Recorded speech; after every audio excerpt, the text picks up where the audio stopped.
Assalamualaikum warahmatullahi wabarakatuh. Perkenalkan, nama saya Janitra Arsenius Satria Kavindava.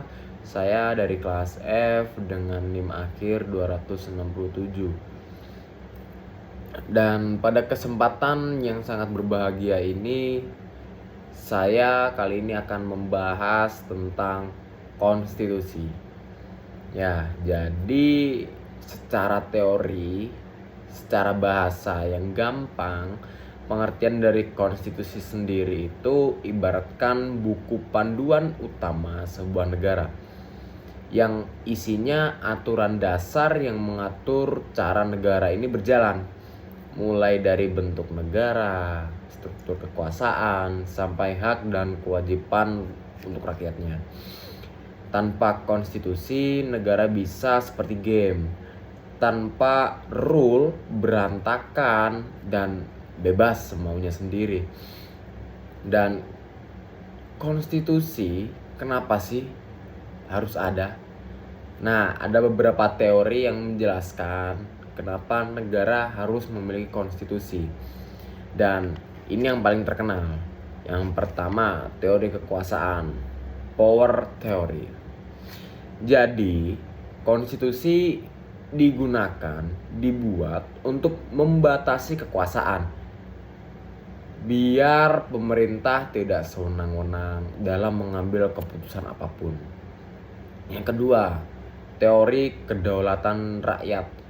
Negara itu ada karena adanya rakyat juga.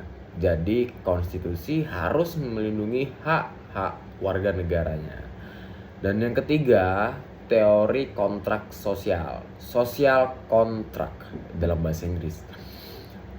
Tokoh seperti John Locke bilang pernah dan rakyat itu kayak bikin kontrak.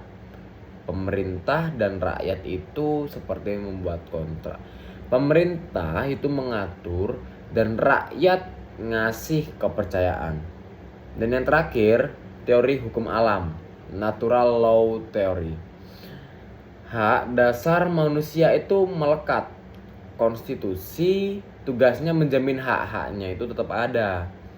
Dan jika kita membahas tentang menjamin hak-haknya, nah, saya akan membahas juga fungsi dari konstitusi ini apa.